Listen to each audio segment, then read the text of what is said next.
What's going on, guys? New books from the past 2 weeks. I only have 5, but I picked up a few back issues as well, so we'll go through this stuff. Back issues came from my normal shop. It doesn't have the greatest stuff in the world, but occasionally I'm able to find some gems, and that was the case this week. Anyway, I'll start with the independent book, the only one of my new books that I've read so far. And this is 8. Artwork by Raphael Albuquerque, written by Mike Johnson, I believe. I absolutely love this first issue. It's a Dark Horse mini. This is a sort of a time travel sci-fi book, and the really cool thing about it is that they don't tell you what time it is. The reader is sort of given cues as to whether it's in the past or the future based on how the coloring is done. And there's a key on the first page. So I really, really enjoyed this first issue. Really looking forward to this miniseries. I mean, with Raphael Albuquerque on art, it being a sci-fi book, I was pretty much guaranteed to pick it up anyway, but I'm glad that it's good. Got a couple Marvel books. Got All New X-Men, number 36. This Ultimate Universe stuff has been really good. And Uncanny X-Men number 31. I think I actually prefer Uncanny X-Men right now. I haven't read the past couple issues because I am missing number 29, but based on this cover, it looks like we get a Summers Brother confrontation in here, which I am always a fan of.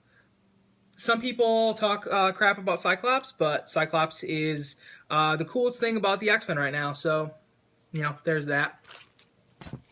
Another Marvel book, I don't even know if I'm going to read this, but I picked it up just because I felt like I had to. I know Marvel probably printed a ton and a half of these, but Silk number 1. Actually, I'll probably give it a read, but I think that Gwen Stacy is going to be the more popular out of the two. Spider-Gwen number 1 comes out next week. I think I'm going to pick up one of those as well. But, you know, there was a whole stack of them at the shop, and I kind of felt like I needed to pick one up. Even if I read that, I'm pretty confident I'm not going to get number 2. And then this is Batgirl number 39. I dropped this book after number 37, so I missed one issue. But because of the reveal in this issue, I decided to pick this one up. I won't spoil it if anybody hasn't read it. I mean, it was spoiled for me before I picked the issue up, but I wouldn't have picked it up if I didn't know. So I'm gonna read this, and should be pretty good. And I love that cover. We'll see what happens with Batgirl going forward. So that's the new books. And then there are a couple back issues. One Vertigo book and a bunch of Marvel books. This is Lucifer number 1. I think there was something that happened with the Lucifer show this past week, the last couple days.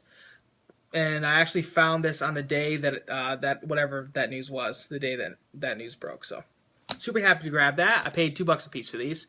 I also grabbed another Ultimate Fallout number 4, first appearance of Miles. Like I said, my shop guy usually isn't super keen on like what books are hot, and he doesn't have a ton of stuff. But occasionally, I'm able to pull out some gems, and I told him, you know, that this, of course he knows that this is Miles' first appearance. He didn't know he had them in his bins, and there was like 6 of them in there. So I bought one at $2, and I let him keep the other 5, you know, to make a few bucks. A couple Avenging Spider-Man issues, and how this guy's back issues are set up at his shop, he makes the majority of his money off of new books and off gaming. So a lot of his gaming stuff is like covering the back issues, and there's always a lot of people hanging out in that area looking at cards and stuff like that. So I don't think a lot of people go back there. So the stuff that's in there, there's some pretty good stuff, and I just have to get back there and dig through all the boxes. I got Avenging Spider-Man number 9. Most of it is like more modern stuff, though. Avenging Spider-Man number 9, which is the first appearance of Carol Danvers as Captain Marvel. That's like a $30 book. And Avenging Spider-Man number 12, the Deadpool cover, which will go for 10 to 15, I think. Sorry about the glare; it's super bad. But yeah, I mean, I think it's because the print runs on these books are so low, so that's why they've gotten really popular.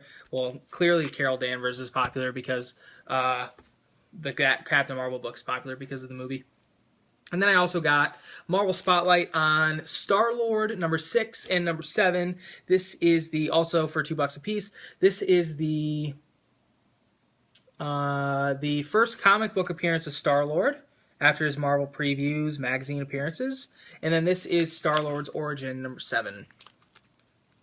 These are like, they're like fine, very fine. I mean, they're not like amazing, but they look pretty good. So anyway, those are just the back issues that I picked up. Just a couple things and my new books. It'll probably be a while before I have more new books.